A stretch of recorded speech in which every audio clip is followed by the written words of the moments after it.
To escape the circle is to start from different presuppositions, assumptions that are certainly unreasonable from the perspective of our oligarchic societies and the so-called critical logic that is its double. Thus, it would be assumed that the incapable are capable, that there is no hidden secret of the machine that keeps them trapped in their place.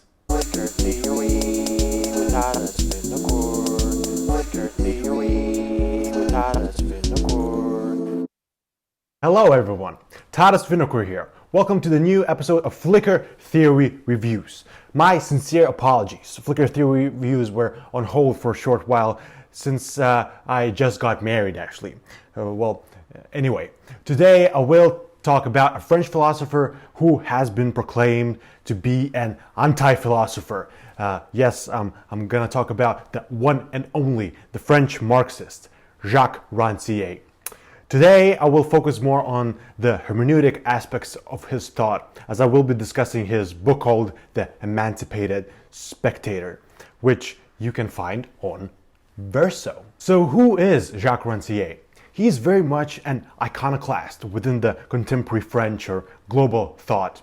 Very often he critiques other philosophers for being silly Platonists. He critiques the politics of the police and locates the notion of the senses as an opposition to the status quo furthering politics as usual. In Ranciere's view, the senses is a mode of action which disturbs the momentum of going along and succumbing to the monotony of daily life. Most of the time you're pushed to be a good cadet. You have to cast a ballot, you have to participate in a referendum, go to the town hall, and you have to do all these things in order to conserve or perpetuate the status quo or the established system. Ranciere thinks this is a bit ridiculous, since politics for him encapsulates the emerging subject, the subject which enters the public space and figures out the alternative way of campaigning or just doing politics. That is, for him, the senses. Anyway, since the topic of today's video is Ranciere's book, The Emancipated Spectator, I would like to turn my attention to his earlier work called The Ignorant Schoolmaster. In a way, these two books accompany each other. The Emancipated Spectator could be perceived as a continuation of the work that has been concluded in Ranciere's The Ignorant Schoolmaster.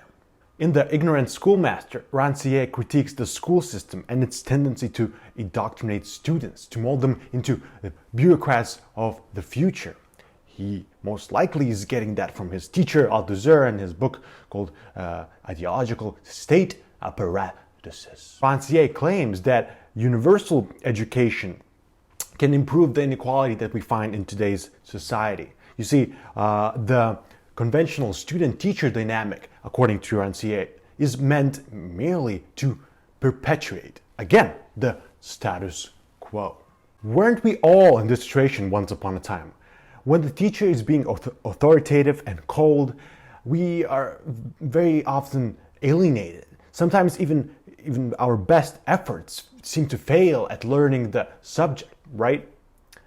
Well, Ranciere says that teachers should allow the student to learn on his own terms. Ranciere talks about a French teacher, Jacques, who went to Belgium after the French Revolution to teach French to Flemish-speaking students. Side note, he didn't actually speak any Flemish. What he did was rather simple. He gave the students a book that had the same text on one side of the paper in French and in Flemish on the other side of the paper. The students had to figure it out themselves. And that's exactly what they did. They figured it out. So basically, Ranciere here talks about a subject, i.e. a student that is enabled, activated, rather than alienated. The student has to find a way to learn the subject. The student has to pontificate on things and, most importantly, act upon them. And so here we reach a crucial junction. In The Emancipated Spectator, Ranciere discusses something similar, actually. Whereas in The Ignorant Schoolmaster, Ranciere discussed the duality of the student and the teacher. In The In the Emancipated Spectator, Ranciere discusses the duality of the artwork and the observer, where in the same way as in the relationship between the teacher and the student, the spectator has to be launched into the equality of knowledge. Ranciere critiques those forms of art which stultify the spectator. He dislikes that art which attains its significance by virtue of the pure affect undergone by the spectator. Ranciere thinks that art shouldn't fully satisfy or alienate the spectator. Instead, it should allow the spectator to become an active interpreter. Ranciere thinks that the total art, or Gesamtkunstwerk, is outdated and lends itself more often to consumerist demand or grand artistic egos.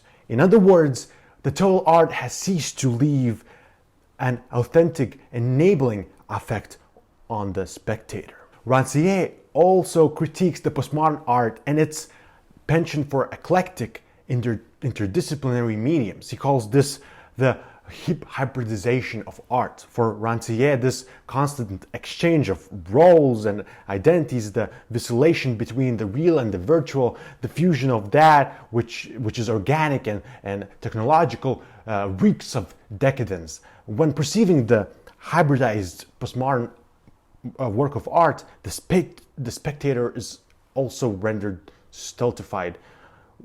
What could then possibly enable the spectator, according to Ranciere? Ranciere says that the equality of knowledge can be achieved by creating an artwork that doesn't simply try to amplify the effect on the observer. He distinguishes, for example, the hyper-theater or hyper-drama, which transforms the representation into presence and passivity into activity, thereby allowing the audience to participate and engage with the artwork on communitarian level, perhaps. To quote Ranciere, art that emancipates the spectator requires spectators who play the role of active interpreters, who develop their own translation in order to appropriate the story and make it their own story. An emancipated community is a community of narrators and translators. In chapter 2, which is called The Misadventures of Critical Thought, Ranciere considers our ability to analyze and understand the work of art. Ranciere looks at the traditional way of thinking about the hermeneutics of art, namely the belief that the work of art allows the spectator to see the reality behind it.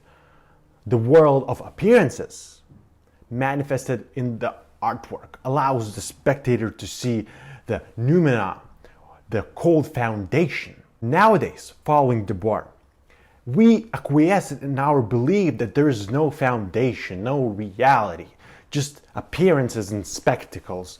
We are often led to believe that in relation with the work of art, we can transcend our own logic of our beliefs, as it was once believed with respect to the modernist art. Well, according to Ranciere, this distrust of the real puts spectators in the position where they themselves reproduce their own logic. In other words, before we even perceive the artwork, we possess certain prejudices that we, no matter what the artwork is going to represent, are just going to reproduce again and again. We're not going to learn anything, we're just going to be passive or lethargic. Here, Ranciere discusses the political photography of Josephine Mexeper and the photo collage of Martha Rosler. Ranciere thinks that the left intellectuals have certain concrete expectations, prejudices, as I mentioned before they come to see the artwork. Left intellectuals know, for example, that one cannot represent the vastness of population, the real violence that occurs in the world. They are satisfied with the work of art if it critiques the empire of commodities. They hope that the artwork will be radical enough as to shock the spectators and force them to act in some political way. In other words, Ranciere thinks that contemporary spectator is more prejudiced than ever. These spectators produce their own logic again and again, Constantly poking fun at capitalism or globalization is a way of being melancholic, lethargic. Critiquing neoliberalism in some pre-established way does very little to actually improve the market dynamics. In short, Ranciere wants the spectator to escape this vicious circle, wherein one reproduces his or her own logic. To quote Ranciere, "To escape the circle is to start from different presuppositions, assumptions that are certainly unreasonable from the perspective of our oligarchic societies and the so-called critical logic that is its double. Thus it would be assumed that the incapable are capable, that there is no hidden secret of the machine that keeps them trapped in their place." So there you go. There's no hidden secret, folks. We should be brave enough to approach art on our own terms. In chapter 3, which is called Aesthetic Separation, Aesthetic Community, Ranciere discusses the discrepancies that appear between the concept of community and the concept of individual. We all possess some unique idiosyncrasies that make up our particular identity, but we also are social beings. We create communities, we collaborate, we mobilize, and we do live together. This is the contradiction that Ranciere wants to examine in this chapter. He uses 3 propositions in order to define a specific kind of community. The community that transcends these contradictions of community and individual. First, he quotes Mallarmé, who writes, "Separately we are together."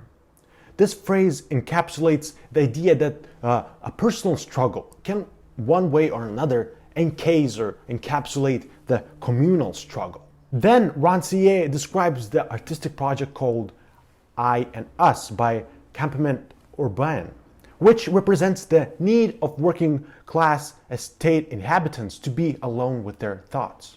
And lastly, Ranciere looks at Deleuze and Guattari's book, What is Philosophy?, wherein they describe the work of art as something that begins in solitude.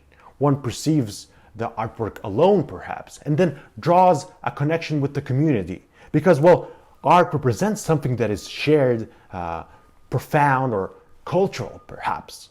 These 3 perspectives bring about an aesthetic community, which is not a community of aesthetes. It is a community of sense, or a sensus communis. Sensus communis. As Ranciere says, what the philosophical proposition indicates is that the tension between being together and being apart is played out on 2 levels. The artistic proposition conflates 2 regimes of sense, a regime of conjunction and a regime of disjunction. The community built by that dissensus itself stands in a twofold relationship to another community, a community between human beings. In other words, dissensus is the inevitable discrepancy or a conflict between 2 or more unique individuals. As Ranciere says, aesthetic community is a community structured by disconnection. In chapter 4, which is called The Intolerable Image, Ranciere asks, what makes a picture intolerable? He looks at the shock images of contemporary art in order to critique the tendency to shock the audience with the sordid truth.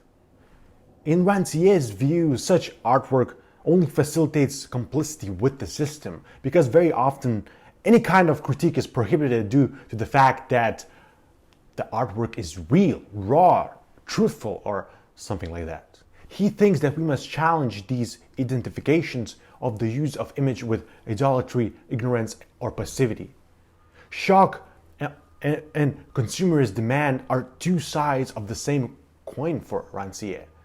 Such art merely perpetuates passivity, nothing else.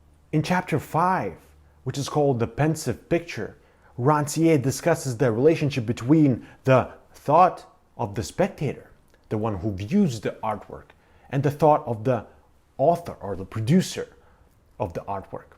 These 2 intentions, perspectives, don't come together in a determined way. Instead, they affect each other within the zone of indeterminacy. Ranciere says, it is now possible to think the pensiveness of the image positively. It is not the aura or punctum of the unique apparition, but nor is it simply our ignorance of the author's thought or the resistance of the image to our interpretation.